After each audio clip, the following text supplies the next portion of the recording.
Господин Николов, помина првиот бран од поплавите, од невремето што го зафаќна Кочанскиот регион. Каде се дејствувавте во изминативе неколку дена и што покажаа резултатите на теренот? Доста и од градоначалниците во регионот ја сватија сериозно овој апел од кризниот штаб на Република Македонија, што е Републичкиот кризен штаб, значи и превентивно делуваа на некои места. Не многу спремно, меѓутоа сепак беа на терен и на некои најкритични места делуваа и тие. По нивно барање, нели Дирекцијата за заштита и спасување уште во истиот момент кога поднасаа барање, мислам имаше барање од градоначалникот на Чишиново, Облешево и од градоначалникот на Кочани, значи ние ги проследивме тие барања и уште првите најави кога беа за овие порни дождови, значи на терен излезе наша машина за Етоска река, заштитење на неколку места беше значи прекината таа и напаѓаше на село Уларци, значи уште во првиот тоа се вели дека превентивно се делуваше за да уште не дојде ни водите, тоа беше спречено да направат така. Значи првично тамо делуваме. Меѓувреме наша машина исто преку дирекцијата, ангажирана преку дирекцијата за заштита и спасување, делуваше во село Чифлик на 2-3 места по препорака на претседател на местна заедница и градоначалникот. Значи таму бевме цело време и ние како дирекција.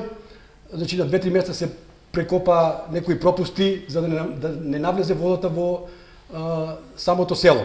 Општина Кочани делуваше со свој, бидејќи и тие како кризен штаб општински имат договор склучен со некои од фирмите, некои нивни машини делуваа на Оризарска река, така да првиот бран ми се чини беше така дочекан, мислам, ако не беа тие превентивни мерки земени, последиците ќе беа многу поголеми, да речеме по село Прибачево, по село Грдовци, Мојанци, Чифлик, да речеме, па и Облешево. Се чекаше да Брегалница малку да опадне нивото, нели, и да се интервенира. Да, значи во почетокот се направија сите напори што беа превентивно направени, се заштитија селата по течењето на Брегалница. Значи се направи штета меѓутоа во полскиот дел. Додека значи населени места, куќи, стопански објекти, значи штали за почетокот немаше. Имаше минимално, меѓутоа како што беше силен првиот удар, мислам тие штети се може да се кажат занемарливи. Минимални, да. Интервениравте и во Облешево. Да, во Облешево значи имаше првите денови наша машина, значи таму ги копаше одводните канали на самото село, што беше и приоритет, нели? Во полето излуваме тука во самото село, како во Чифлик, така и во Облешево. Значи ги чистивме одводните канали за да може водата да непрепречено да оде надолу во нивите. Сутринава сте на терен. Временските прилики не ни се многу наклонети. Метеоролозите предвидуваат врнежи од дожд и снег. Можеме ли да очекуваме повторно невреме и повторно излевање и надоаѓање на реките и водотеците на територијата на Кочанското поле? Да. Значи во овие 2 дена беше како мало затишје, што се вели, и водите од сите реки на регион Кочани, вклучително и Брегалница, почнаа да се повлекуваат и полека почнавме да ги санираме и штетите и да се приготвуваме за нови обран. Тоа веќе овие 2 дена се прави, да речеме со интервенцијата на Оризарска река, со интервенцијата на, значи вчера работевме на Оризарска река на 2 места, работевме на Кочанска река под Облешево, продолживме со копањето на каналите во Облешево и Чифлик. Така да, значи, овие 2 дена беа како мала припрема за да денеска, ете, јас, нели, со градоначалникот на Чишиново, Облешево и раководител на Центарот за управување со кризи, само што стигнавме од терен и надвор врне, да не речем, обилен дожд и полека се гледа дека самите води во нивите, подземните води се заезеруваат.